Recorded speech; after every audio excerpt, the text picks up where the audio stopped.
introduction. I also want to thank the organizers for bringing us here together, and in particular mixing the community of the spin mechanics and the nano MRI communities. So I learned really a lot here from this overlap. And I also want to personally thank the organizers for the Sunday excursion, which was quite an adventure, I have to say.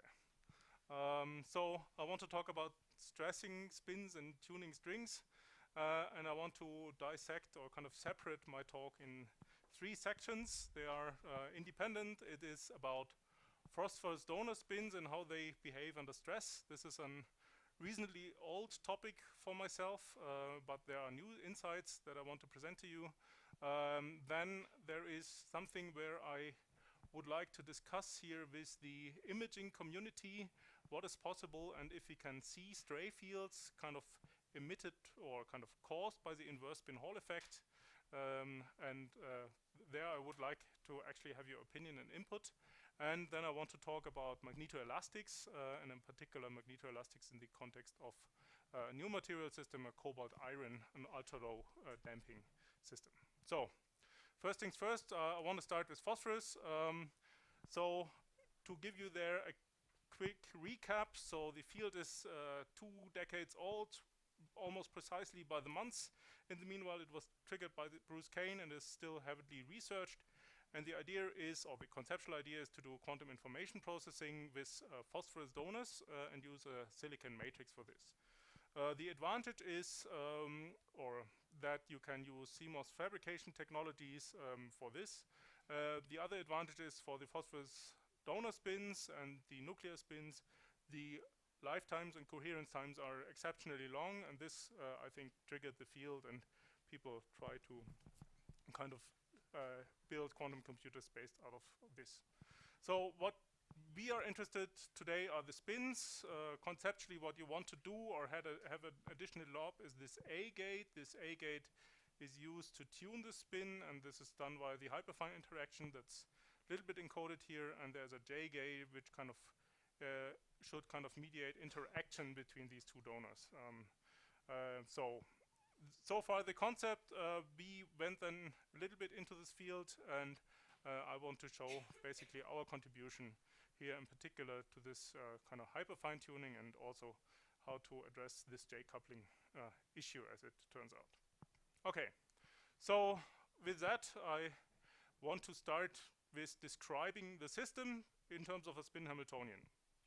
So what you have to keep in mind, this is a spin system contained out of a nuclear spin and an electron spin. Both are spin 1/2 systems. You have a Zeeman interaction and you have a hyperfine interaction, and the hyperfine interaction tells you something about the overlap of the electronic wave function at the donor side. And this gives rise to the Fermi contact hyperfine interaction, which is in this case 4.2 millitesla. If you plug in all the numbers, then you end up with an energy diagram as shown here as function of the magnetic field. We measure at reasonably strong magnetic fields, and so we want to kind of do spectroscopy using electron spin resonance. So we drive magnetic dipole transitions, and we are interested in this dipole transition here, flipping the electron spin, or this dipole transition here, flipping the electron spin if the nuclear spin is in the opposite direction. And what we can learn from these 2 transitions is basically directly read of this hyperfine interaction, which kicks back to this value. So what I want to talk to you or kind of show to you is how this hyperfine interaction changes with stress and how this G factor is affected by stress in the system. Okay, why is stress interesting in silicon at all? For the quantum case, we thought that we have seen that we want to talk about the interaction of these 2 donor spins. And although this phosphorus is well behaved, is an S-wave function, you think you are fine and everything is safe, you have to consider, because it's a shallow donor, the conduction bands of silicon. So silicon has 6 equivalent conduction band minima, and luckily or unluckily, they are living out close to the Brillouin zone actually. And what you have therefore is an underlying Bloch wave with this highly oscillating in nature. So what you end up is two phosphorus donors, and if you would kind of move by a lattice side, you can go basically from full constructive to full destructive interference, meaning that you can switch your exchange coupling on and off. And kind of Beliter-Euler discussed this in various details, and the idea was, okay, we stress or strain the lattice. What then happens is that these 4 conduction band minima are raised in energy, and these 2 conduction band minima are lowered in energy. So you are left over with kind of k equals 0 conduction band minima, and this then smoothens out your donors, and you are kind of safe, so to say. This was the idea behind this. And this triggered us to investigate this experimentally. Okay, the stress levels are actually pretty high in this material system, so we're talking about stress of on a percent level, 1% or so. And in order to get this stress that high is, we started basically with a virtual substrate. It's a silicon germanium substrate, and if you mix in germanium and the silicon, you can expand your lattice structure, and then you grow a thin layer of phosphorus doped silicon on top. So this was the idea. In order to get everything correct, you need this step grading buffer, and you do this again on silicon. And you see here a reciprocal space map that actually this growth mode is lattice matched. We start here with silicon, then we have basically this buffer layers that you can count here in various concentrations. You have this virtual substrate. And then what's the important point is here this defines the in-plane lattice constant, and the strained silicon epilayer is right on top. So we have a fully strained, tensile strained system. You can either think of an in-plane tensile stress, or you can express it as compressive stress pressing from the top. I think, to my knowledge, this is the only way of getting this stress values in this level. So we have an extremely thin film. We have a doping concentration which is reasonable. What it turns out that this is hard to measure with kind of standard electron spin resonance. So what we did is we went to a variant. We call it electrically detected magnetic resonance. And I just want to show you this kind of quite briefly to kind of tell you about our readout mechanisms. So you have this phosphorus donor here, which you can address with magnetic resonance techniques. Actually, it turns out you have a defect at the silicon-silicon dioxide interface, which you can address with magnetic resonance techniques. And what you now have as a configuration, you have a triplet configuration. You can now rotate with electron spin resonance in the Syndirect-like configuration, and then these guys recombine, as shown here. And we actually illuminate the sample typically, so we can refill this phosphorus state here from the conduction band, and we can empty this negatively charged defect at the silicon-silicon dioxide via a hole in the valence band. So what happens is you just have to measure conductance, and if you are either rotating this spin or rotating that spin, you have an additional loss channel which you kind of measure in conductance or the electric transport properties. To give you some numbers, the fabrication is easy and straightforward. For this kind of footprint, you would estimate 10 to the 10 donor spins. Okay, so let's go right to the experiment. The spectrum I want to discuss with you first is the unstrained case, so there's no germanium content. This is just sheer phosphorus doped silicon on silicon substrate, and what I want you to see is here a dip peak structure. This is due to modulation techniques, defining here the left hyperfine peak, and a dip peak structure defining here the right hyperfine peak. So you can read off here the hyperfine interaction of 4.2 millitesla. You see additional lines, and the additional lines can be identified with the phosphorus, with this dangling bond defect that I discussed, as well as conduction band electrons. Okay, so you start up here, then you increase the germanium concentration, or you increase the tensile stress. You kind of see a significant reduction of this hyperfine interaction. You go on and go on and go on, and end up with these blue data points. And it was actually already kind of discussed in the 60s by Wilson and Fehr what should happen with this hyperfine interaction in terms of this value repopulation model or value repopulation theory. So what you have is you have this kind of lifting of energies of these 4 conduction band minima. You have this condensing in these 2 conduction band minima, and what you can basically count it out, the hyperfine interaction should kind of reduce by a third. what we observed for this high stress values, high stresses, was kind of a significant reduction, which is was not so straightforward to kind of explain at first. So we turned to help from theory, and theory came in the form of Uwe Gerstmann and Eva Rouse, and they have methods like LMTO and DFT techniques to actually calculate this hyperfine interaction in a realistic lattice. So they take this value repopulation into account. What they also take into account, and what is crucial, is the elastic properties of silicon. So you stretch your sample, and due to source ratio, you change the volume, basically. This makes an effect. And the phosphorus donors that you put in, it's not a silicon atom, so there's a bond kind of a bond reconstruction of bond length of 1.5%.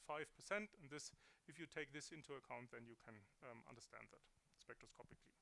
So what can we do with this? This was a follow-up. So if you are at a strong slope of your hyperfine interaction, you can think about using this for tuning your phosphorus donor. And we actually suggested this in a cartoon-like fashion with kind of nano-sized piezoelectric actuators creating localized stress. What we as experimentalists did is we glued our entire sample onto a piezo stack and gave add-on stress. So this is in the order of 10 to the minus 3, 10 to the minus 4 add-on stress.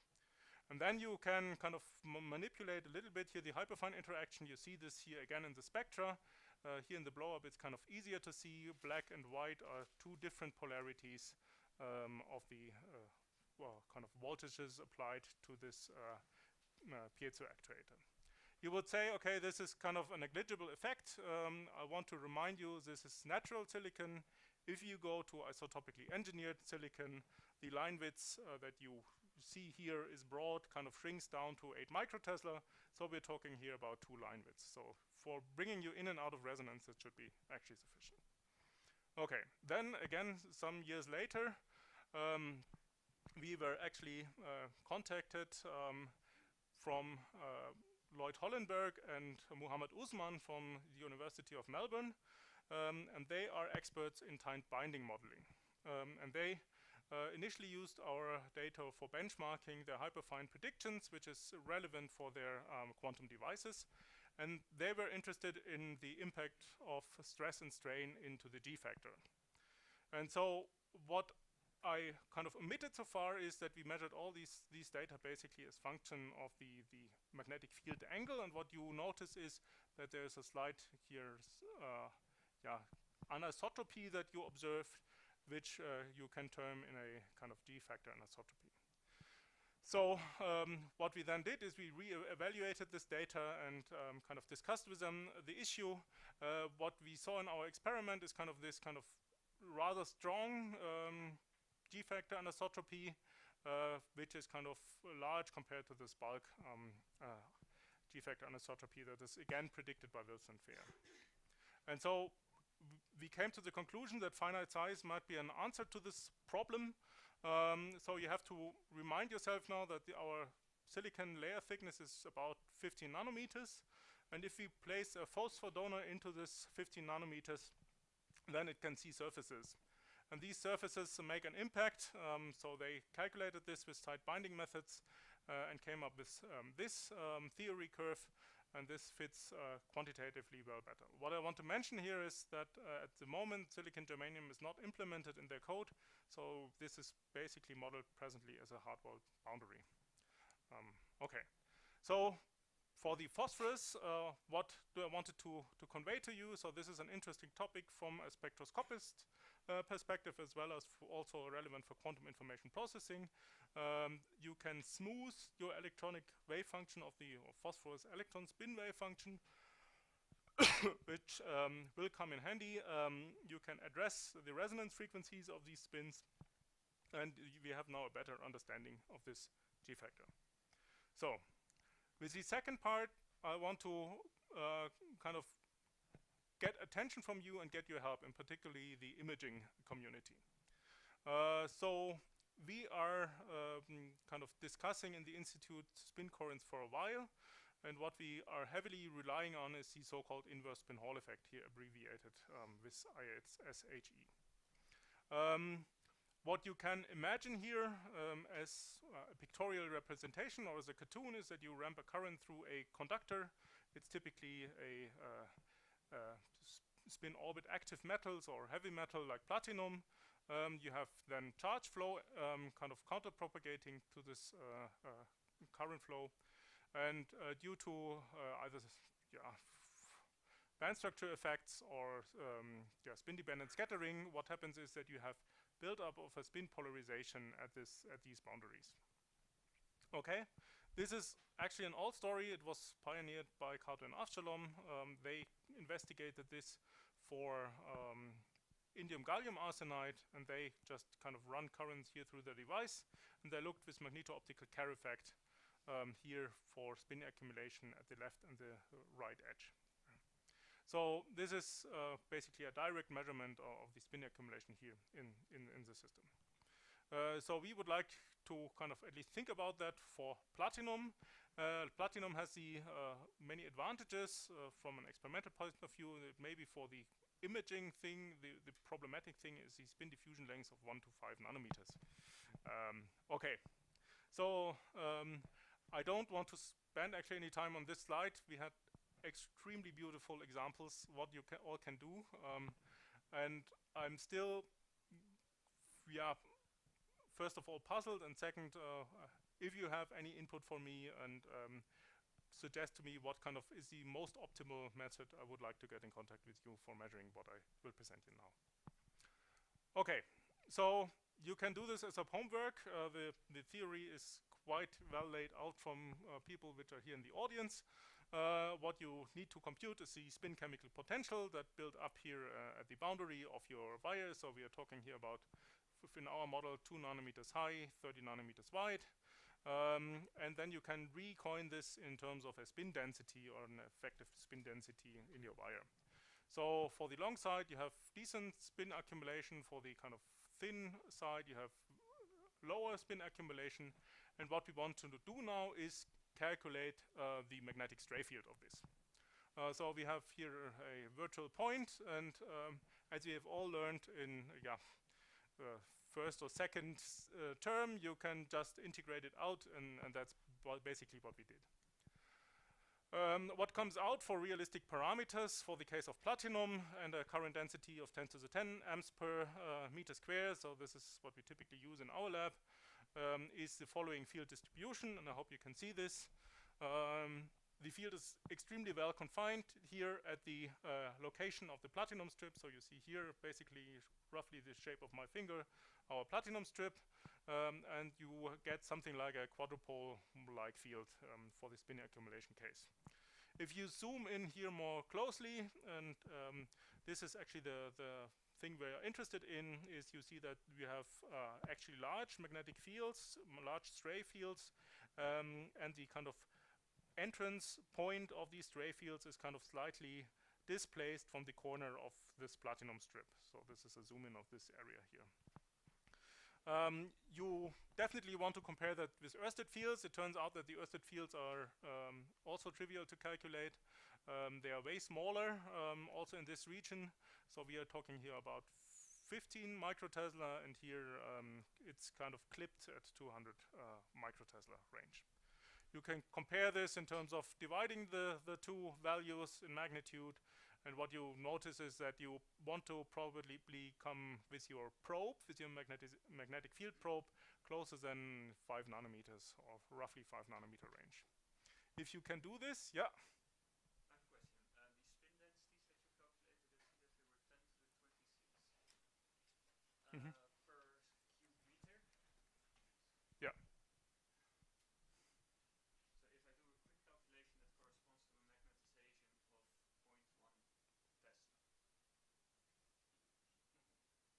Okay.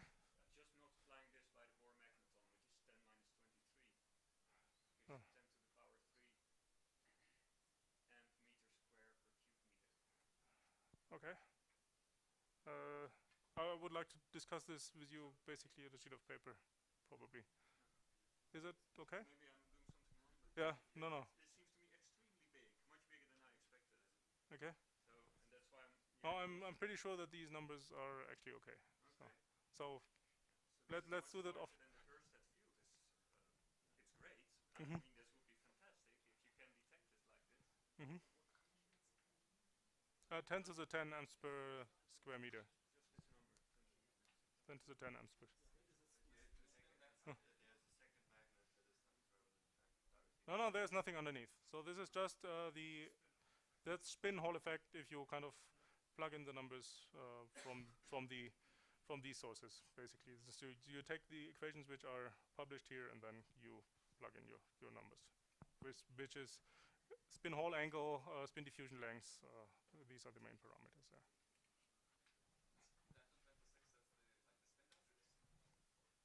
That's the Bohr-Magnon density.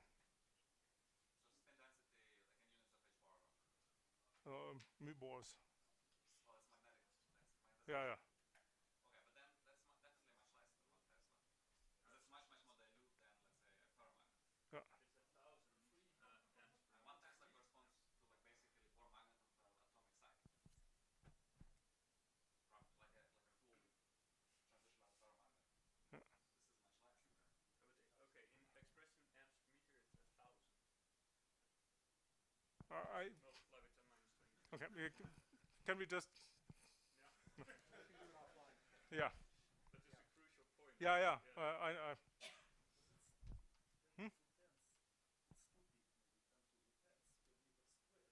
Per meter squared. So if I compare it with your values that you showed, so this is what you can do in DC transport in a nanostructure. Yeah. Okay. Yeah. So the ratio stays the same actually. So okay. So what I want to kind of put your interest on is that from this kind of separation, we might learn about the spin diffusion length directly, and from the amplitude you get the spin Hall angle. And what I haven't pointed out, but due to the nature of the quadrupolar directions, it's kind of large stray fields in the sense, if you compare that to the Ørsted field, just comparing it to the Ørsted fields. Okay. So, and I'm happy to discuss with you the questions that you have there. Okay. Last but not least, I want to turn to Magneto Elastics and a way either to tune your resonance frequency of your magnetic structure or to do just sheer material science in the sense of getting access to the magnetoelastic properties of ferromagnets. Okay. So what do we do here? We have silicon nitride strings, either in this form or kind of in a more kind of handy form. And what we will do is we will kind of deposit a ferromagnetic metal onto the silicon nitride freely suspended strings. So you can do that in a post-processing mode. You kind of freely suspend the strings and then you put it into your deposition chamber, and then you grow either cobalt iron on top of it or cobalt or whatever you like. I don't want to kind of spend too much detail. What you write down is the mechanical frequency. Typically we are in high stress, high tensile stress, and we simplify to the kind of 1 over L and sigma over rho here. And what we are interested is basically what happens if we change this stress in this string via magnetoelasticity. Okay. Experimentally, what we do is interferometry. So we shine a laser light onto this. We are not as sophisticated as kind of many of you. We just basically look at the reflected light do a little bit of interferometry and investigate the amplitude motion of the string. What we see is a mechanical response spectrum here, kind of in the untreated films of roughly 7 megahertz with decent quality factors, and then we go put these into a deposition chamber, put cobalt on top or cobalt iron, as you will see later on, and look what happens. So, and the idea is that we have a magnetic field. The magnetic field controls the direction of the magnetization, and the magnetization now has an impact onto the strain in the system via magnetoelasticity. To give you there a cartoon, you have an external magnetic field, you have the magnetization direction along. If you apply a sufficiently large magnetic field, magnetoelasticity in cobalt is kind of negative. That means that the body wants to shrink in this direction, so you get some extra strain. The frequency should go up. You rotate your magnetic field by 90 degrees, for example, then Poisson says you want to kind of expand along the long direction and the frequencies goes down. You can go through this in a bit more detail. We have effective stresses because of a multi-layer system. And then we say, okay, we have a kind of total film plus a magnetoelastic component. And we separate these two. And if you have the magnetoelastic component, we convinced ourselves that we have Young's modulus, film geometries, and then magnetoelastic constant involved here. Okay, so experimentally, we now measure again a mechanical response spectrum as function of the magnetic field direction. So you have here high frequencies for magnetic fields along the string, low frequencies for magnetic fields perpendicular to the string. So you can analyze this in this fashion basically, and then kind of figure out that for cobalt you find the bulk values. What I want to kind of convey to you is that this technique is compatible with ultra-thin films. Naturally, it's very sensitive. Actually, if you make the film thinner, then the quality factor is getting better, and this helps you. And the other thing is you only have to measure resonance frequency. So there's no amplitude calibration required for these studies. You just kind of analyze resonance frequency as function of field direction, and that's it. Okay, and then we contacted, so we were motivated by this article from Tom Silver's groups, and because they figured or found a material system which is cobalt iron, 25% cobalt, 75% iron, which is an ultra low damping system in metals. And we were interested in the sense, first of all, can we measure magnetoelasticity also for this system and figure out if this is a large effect or not effect, because in permalloy you typically argue that magnetoelasticity is low and therefore the damping is kind of reduced. So to put this in some context, this is worse than yttrium iron garnet. So yttrium iron garnet is into the 10 to the minus 5 Gilbert damping range, multiple 10 to the minus 5. So this is more into the 10 to the minus 4 damping range, and permalloy is then an order of magnitude basically larger. Okay, so we asked them to put their cobalt iron on top of our silicon nitride beams. We now kind of measure the same thing. We analyze again these data sets and find that we have an actually reasonably large magnetoelastic constant of roughly so minus 30 or so times 10 to the minus 6.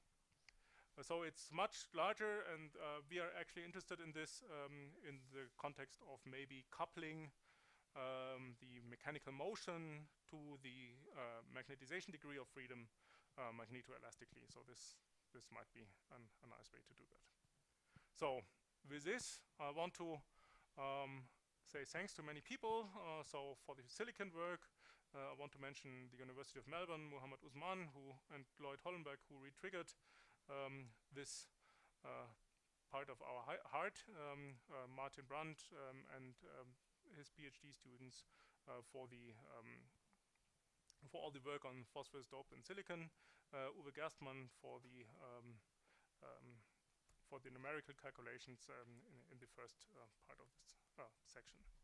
I also want to thank the NIST, in particular Eric Edwards, Justin Shaw, and Hans Nembach, for providing us with the cobalt iron system, Akashdeep Kamra for helping us with the inverse spin Hall effect project, Sebastian also for the spin Hall effect, and as well as the magnetoelasticity.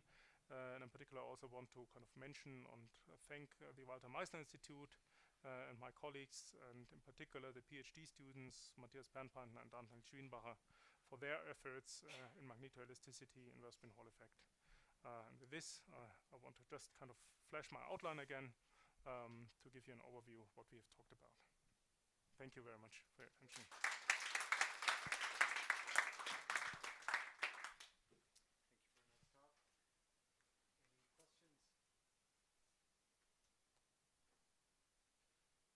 the magneto-elastic effect, what sort of fields are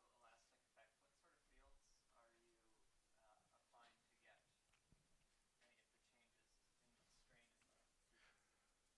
So what we want to do, and you might already see this, is we want to apply a decently large field, larger than the saturation magnetization, to be reasonably sure that we are aligned in parallel with the external magnetic field. You see that this not always works. So this is 200 millitesla. For the cobalt iron, we are talking more in the Tesla range.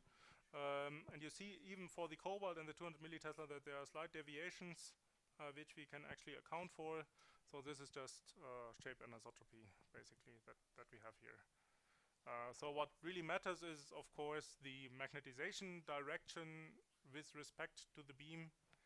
And to make life easy, you want to apply as large magnetic fields as possible. You asked for suggestions to measure the magnetic field 2 nanometers away from your wire.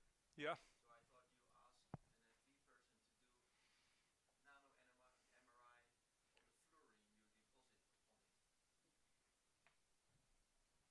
magnetic field is locally. It's just an inert layer of fluorine, and the nuclei will tell you. Oh, okay.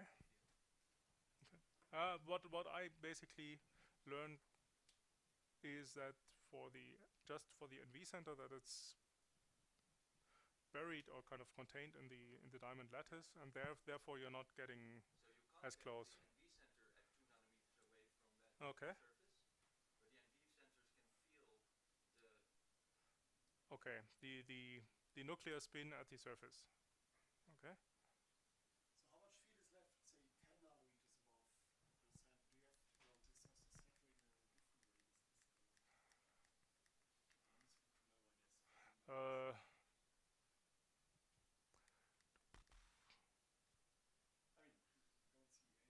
Yeah, it's just blue here. I know. So this is the, I think, 20 microtesla contour line. Yeah, but I mean, if one could model it further. Yeah.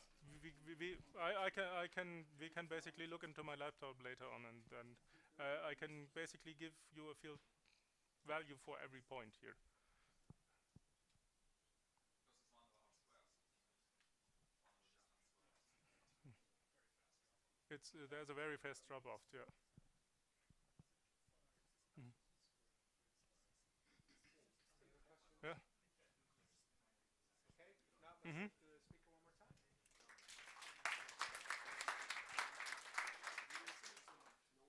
Okay, we will now start the nanomagnetic resonance imaging. Thank you.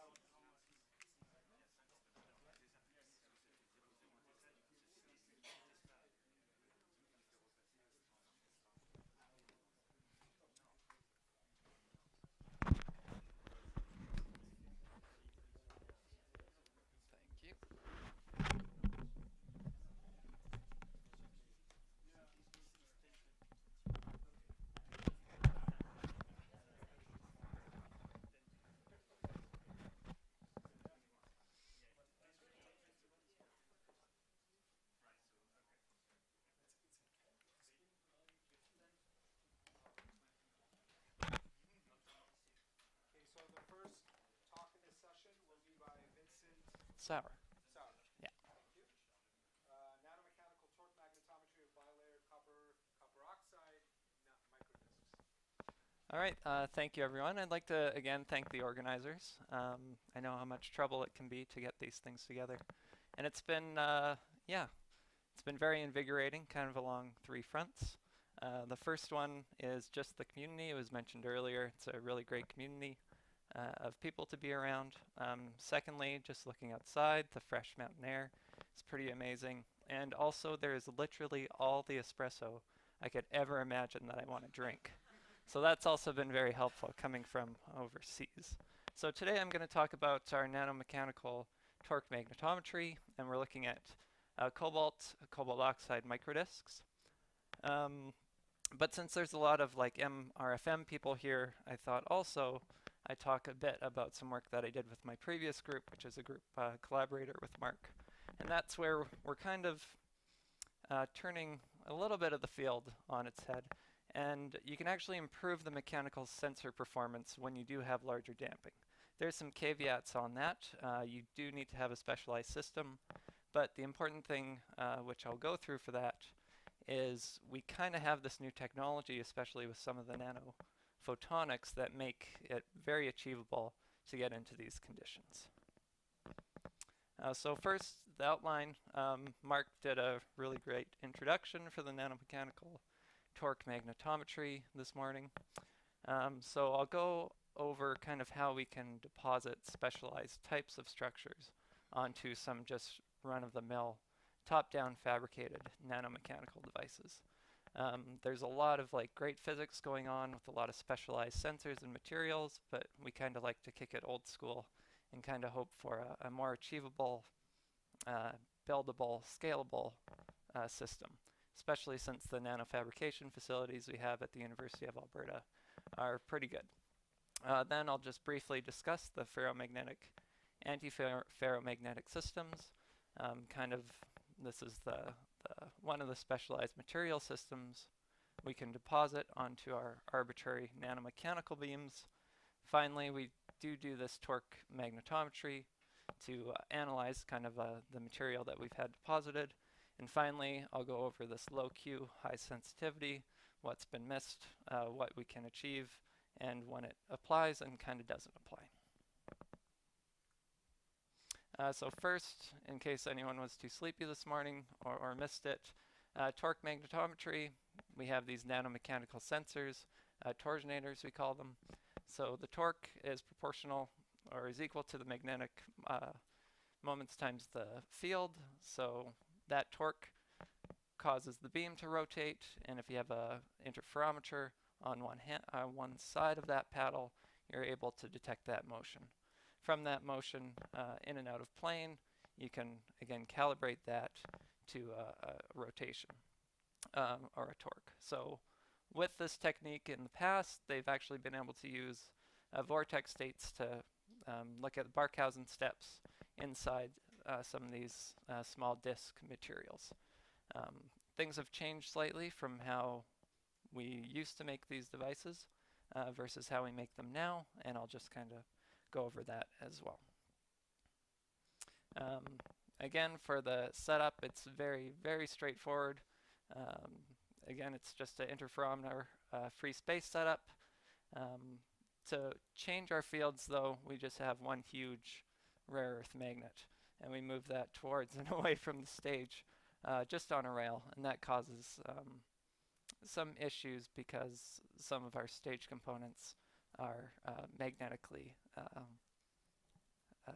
they react to the magnet quite a bit. And so when you're trying to align your 5 micron or so laser to the perfect point on your 1 micron or 3 micron paddle, that causes your signals to kind of get a little bit wacky.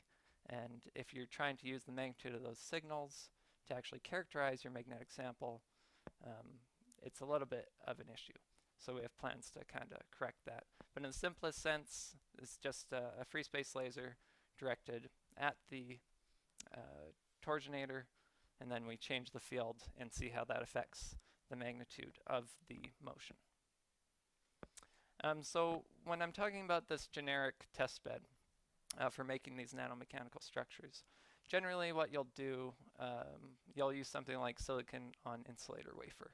So these are very readily available. You do some lithography on them to make something like the nanostring cellos or any sort of resonating structure. Generally, to have it resonating, it has to be freestanding.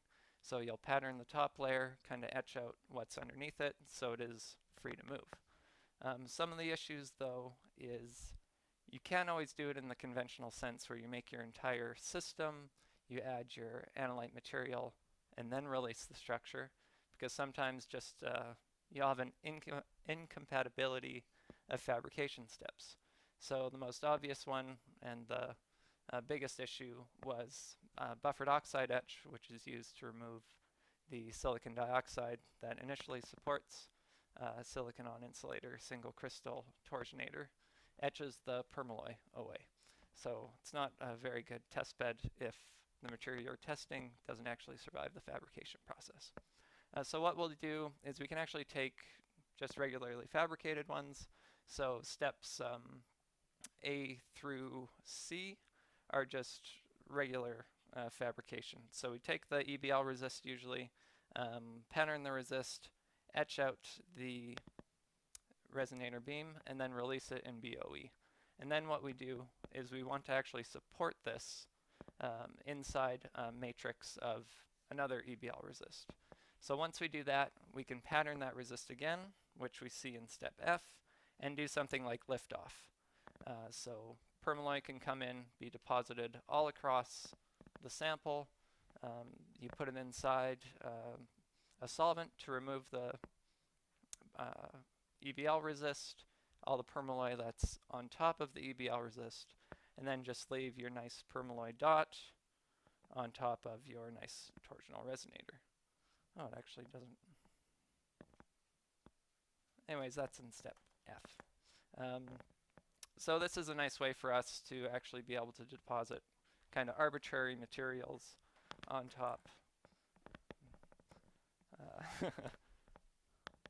There you go. Arbitrary materials on top of these torsionator beams without necessarily worrying about whether these materials can withstand some of these fabrication steps.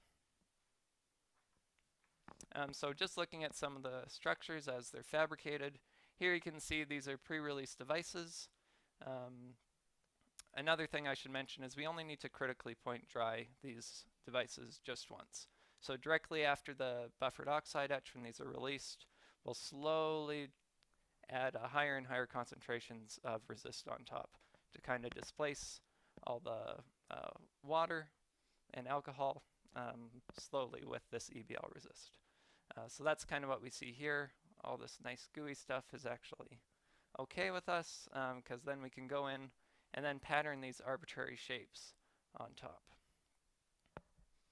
So as you can see, we can start to look at all sorts of different material type systems, because as we know, once you start playing around with the different shapes, things start to act a bit differently. So a thin film is going to act much different than a disc, and then we can start doing fun things like putting two discs adjacent to each other, trying to look at kind of how the shape anisotropy really comes into effect on this sort of mesoscale.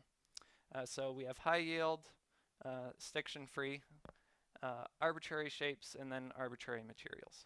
So the only thing I guess that does need to be mentioned is that the material deposition technique that you want to use does have to play nicely with the EBL resist you're using. So anything like chemical vapor deposition isn't going to work very well, but any sort of physical deposition, sputtering or electron beam evaporation, anything like that can produce samples. So if you have interesting samples with interesting shapes that you'd want to look at with these torque magnetometers, just let us know. So then we started thinking again, okay, what are some sorts of interesting materials and material systems that we can look at? And one of the easiest ones is these ferromagnetic, antiferromagnetic systems. So these are used in things like a lot of types of magnetic devices, like any sort of spintronics type of devices. So the characteristic thing you look for with these ferromagnetic and antiferromagnetic systems is this exchange bias. So it was first discovered in 1956 by Meiklejohn and Bean, and they saw it with cobalt, with cobalt oxide nanoparticle centered particles in their systems. So we thought, well, okay, that might be a good place to start. Let's start looking at these disks of cobalt and cobalt oxide. So how it kind of works is the interfacial spins between the ferromagnet and antiferromagnetic magnet layer are pinned, and then you could get these things like the exchange bias. And another important thing to mention is a lot of work has kind of looked at both thin films and then different size of dots. The nice thing about torque magnetometry is you can look at single device structures fairly easily, and if you're making a very large array of them, then you'll have your just one sample that's made and you can go and characterize them. So that's what we did. So we made these torsional paddle resonators. Their frequencies are around 10 megahertz. They're just very simple paddles. Our cobalt oxide is right in the middle, and then you can see we have these arrays of paddles. So the recipe we found for the cobalt oxide, what people have done in the past is they've just deposited the cobalt and then slowly leaked in oxygen to create a surface cobalt oxide layer. But we thought we'd try reactive sputtering because we have some good experts at the University of Alberta and the National Research Council in Edmonton as well that can do that. So he deposited 20 nanometers of cobalt and then reactively sputtered 10 nanometers of cobalt oxide on top. So and this is fully controllable with the reactive sputtering type system. And we have 1.5 micron diameter disks, which should just get in the ground state a vortex state. So I say cobalt and then oxygen with the X because the stoichiometry of the film won't exactly be too controllable with these sputter type systems. There are ways to control it in terms of deposition temperature and kind of annealing temperature as it's cooling, but some might not work very well with kind of the photoresist that we're using. So the recipe we kind of found should have given us 100% cobalt oxide, which has a nail temperature 291 Kelvin, but we are definitely ready for the CO304 with the nail temperature around 40. So first, we did, along with reactive sputtering this cobalt oxide film onto our devices. We also, of course, just did a witness film. And from that, we sent it for a squid measurement and then saw very clearly we have this nice exchange bias. So that was good. So it just meant that, you know, anything that happens with our device, if we don't see the exchange bias, either our device isn't working or something really interesting happened depositing these small cobalt oxide disks in our system. And just to give you an idea of how we actually will map our mechanical resonance onto a magnetization curve, what we're always doing is we're just monitoring the magnitude of the signal. So I put the device in a phase lock loop while changing the field, and then watch as we're fully magnetized, the signal remains fairly constant until it switches, and then vice versa. With the phase lock loop, it is sometimes a bit tricky when it's going through its magnetization reversal because you need to reset the PLL to have the opposite phase, but we use the phase of the signal to track kind of whether it's positive or negative in relation to our magnetization. So that's kind of what we did. We first started at room temperature. We see a little bit of a negative slope here, but that's just misalignment as our magnet is slowly pulling on our stage and our microscope objective. And then at room temperature, we see it looks, I would say, fairly symmetrical about the zero field lines. We do see a little bit of jumping around, and that's just from Mie states, or cat states from the disks. So then we kind of said, okay, let's just check at 280 Kelvin. Let's see if we could see this exchange bias. And if there is an exchange bias at this temperature, you can't really tell with all these steps. So first order, it's not really obvious, especially with the change in the recipe we used to make the cobalt oxide, whether or not the sample is cobalt oxide or CO304. So going down, bring the temperature down to 50 Kelvin, then we actually do see the beginnings of our exchange bias. Oops. And then again at 8 Kelvin, we see the same thing. So we thought, okay, that's great, we could see it. We do the scan again, and then our exchange bias goes away. So this caused some issues for us because for a while we weren't actually sure we did have a antiferromagnetic system because we only got one scan. And initially with the misalignments of the system, there was a while there I thought we didn't have it, but it turns out you just have to measure it only on the first scan before bringing it up above the nail temperature and bringing it back down again. Yeah, just temperature. So I want to point out this is at 8 Kelvin, definitely below the nail temperature. This one's at 50, which is above, so either there's a miscalibration from our temperature controller on top of our cold finger. We just have a flow-through liquid helium cryostat. Or there's just a combination of these two, which seems likely because it's sputtering and you can get different types of stoichiometries and crystal structures in it. The breaks in the curves are when the stage was pulled a bit too much, and you could see the nice drop off in the signal, but then when you stop it, realign it, goes back up. So it's kind of the issue, this exchange bias training effect, which we did see is seen in literature. So the Dalberg group kind of studied this extensively and kind of said, okay, yes, everything we're seeing here with our devices does make sense.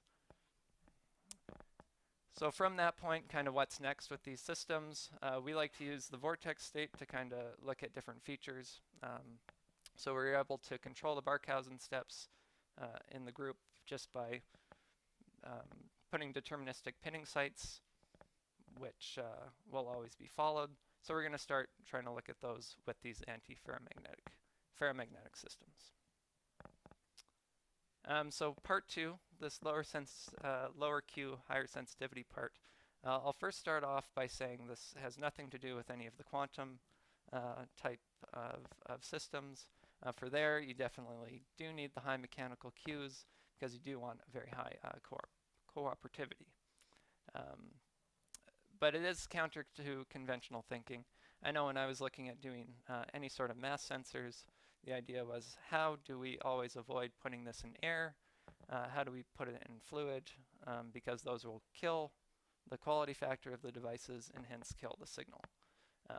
But just the technology hadn't quite caught up in terms of transducing the nanomechanical motion to kind of make all the formulas, which Camille Lekinci kind of developed with Mike Rukas, formalized to be able to say, okay, which part of these are assumptions that we don't necessarily need to hold anymore. So this will hold in the case of very linearly driven nanomechanical sensors. So this isn't looking at the very hardly driven nonlinear ones where you can get improved sensor performance. And the biggest thing here is the TM noise always has to be resolved. So that's where these nanomechanical sensors, nano-optomechanical sensors can come in. So the most important thing to kind of take home is the frequency stability will increase with the higher dynamic range. And now we're at the point where we can always see this higher dynamic range. So both the top part, which is dictated by when duffing nonlinearities set in. So for your simple nanomechanical mass spring, when you have to stop thinking of it as just F equals Kx and need to start looking into the higher order terms, like what happens for elongation and stretching of your beam. And also to be able to see the thermomechanical noise. So that should always be the limiting factor in your system when you're looking at these kind of at room temperature at somewhat ambient conditions. So this really should open up kind of everyone's perception of being able to do these types of experiments in the air. So kind of just how it works. Anything like force or mass sensitivity is dictated by the frequency stability. And this is kind of what we want to be as good as possible because it's a slight frequency shift which we need to determine and which we'll use to measure kind of whatever sort of mass, whatever set of force we're measuring. The frequency stability is proportional to 1 over the mechanical Q factor of the device, but also the signal-to-noise ratio. And this is the, if you're familiar with the field, this dynamic range expression of the formula is the one you'll see. But the signal-to-noise, the amplitude of the driven beam is going to be proportional to the inverse of the Q. So as the Q lowers, you can kind of think of it as the device is able to accept more driving force, and it can kind of hide all those, it can, what's the way to say it? Yeah, so it better tolerates any of these higher driving terms to allow it to kind of hide the nonlinearities in the broader peak. And then the noise, that goes with Q to the 1/2, so the SNR is going to go 1 over Q. So with the typical expression, the force sensitivity and the frequency stability should maintain its value across all mechanical quality factors and hence pressures. All these are based on this high Q estimate for this dynamic range, but when you start to look at these equations again, when you have the low Q in mind, the frequency fluctuation noise actually follows Q to the -2. So your frequency stability and your force or mass sensitivity should actually improve with Q, providing you can drive it always to just below nonlinearity and can see the noise floor. So to do this, kind of where the technology caught up, is we use these extremely overcoupled nano-optomechanical systems. So the finesse for these is only about 40, as opposed to 2 million for some of the quantum applications. But it's really good because it allows us to actually improve our device readout sensitivity by orders of magnitude, but also doesn't start to act too much like a, I guess, optomechanical system in terms of optical back action or optical spring effects in the system. So, yeah.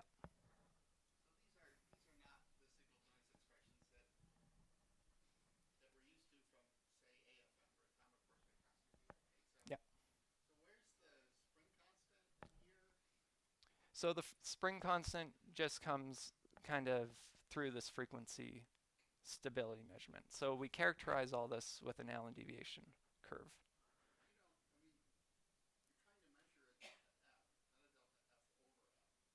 But the delta F over F gives us our minimum frequency that we can discern.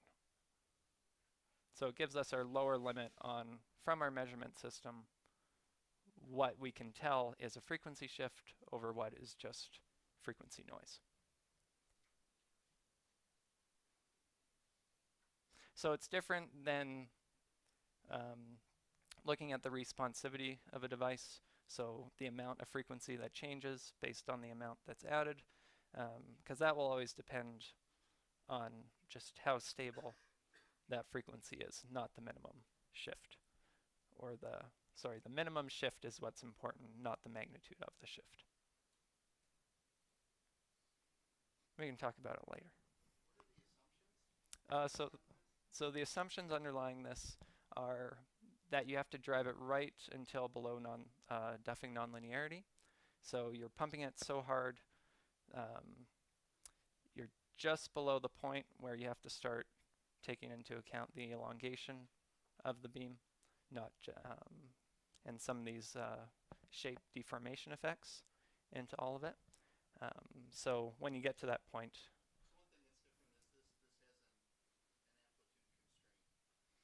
yes, yeah, yeah. So with cantilevers, it's not such an issue, but it depends on how far your cantilever can actually go till it reaches the sample. Thermomechanical noise, yeah, because these are all done in vacuum to atmospheric pressure at room temperature.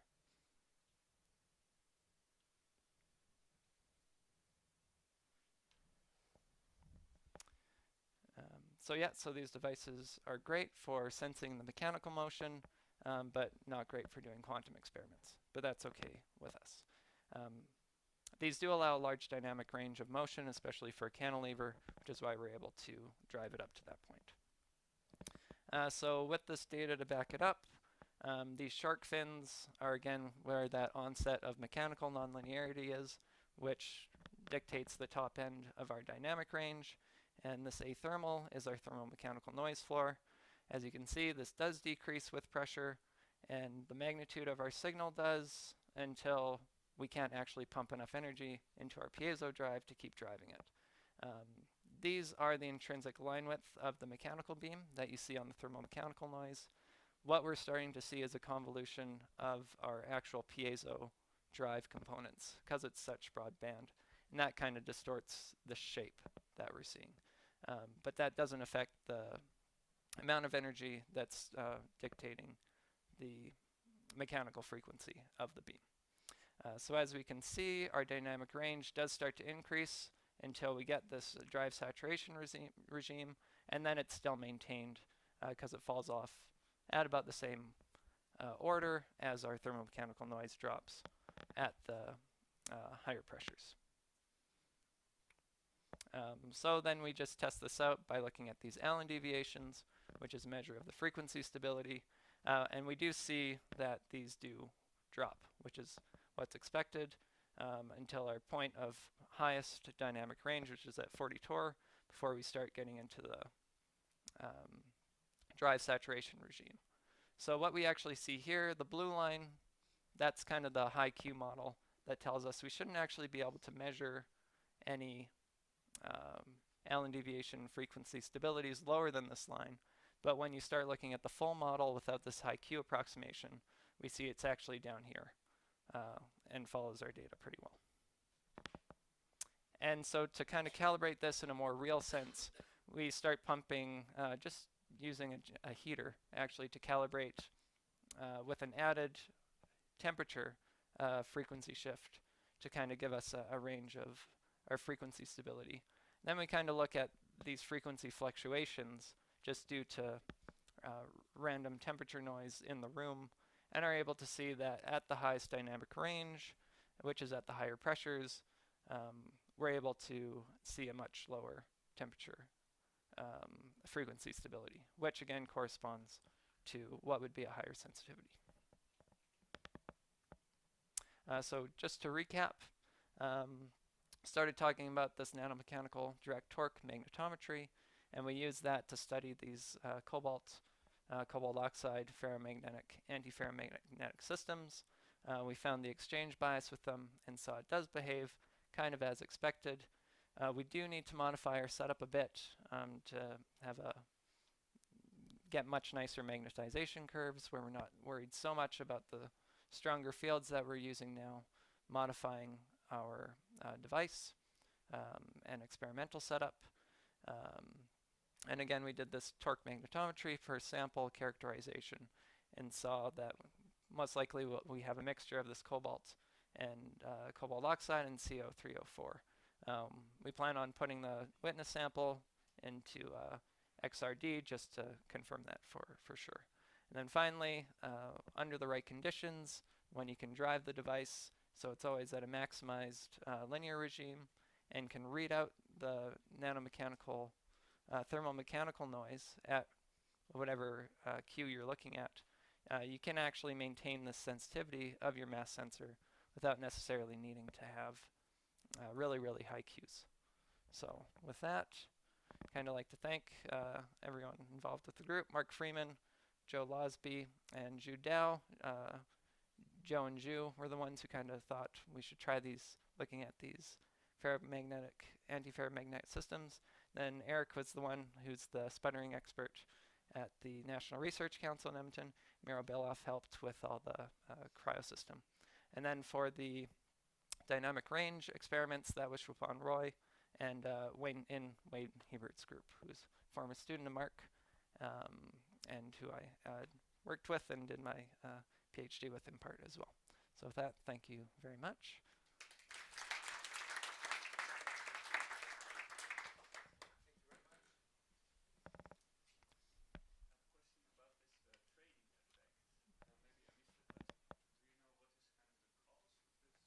So based on those papers, I think it's just how the magnetization reversal is occurring. So on the first pass, it does it linear, then it's non-reversible. So then it starts to go more circular, rotational when it's flipping. So yeah, the magnetization reversal is not 100% actually reversible, which is why they see the training effect. Yeah. That's a fun idea with the inverse cube. I'm not sure if I understood it completely, but let me try. So is it because you assume you can drive as hard as you want, so you don't care that the amplitude is not very sensitive in a way?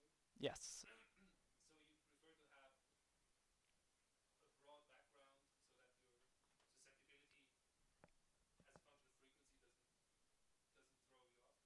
Yeah, so with the really broad resonance peak, it just can store more energy, I guess, across the whole molds. So it's not bringing it up to that point where that this elongation effects in the mechanical model start to really take place. And I should actually point out this is for this isn't for a string. This is for a thin beam, a Timoshenko type beam. So in principle, you could also, is it true that you could also in principle start from a high Q node and do feedback damping to decrease both the quality factor and the node temperature? Maybe even better because the node temperature would be lower. I'm not sure if you can get the drive to be high enough to do it. Assuming that the drive would be Yeah, as large as you want.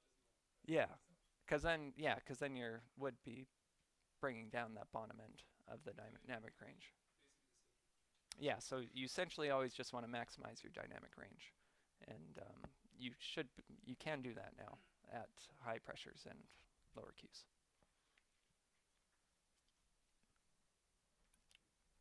Wouldn't the left dimension of that system that exhibits the exchange bias? For the disks, Yes. the disks are 1.5 microns in diameter. Yeah, and so we have some 1 micron diameter as well, but since we're doing this with electron beam lithography, we could probably go down to 50 nanometers on a good day, 100 nanometers more likely.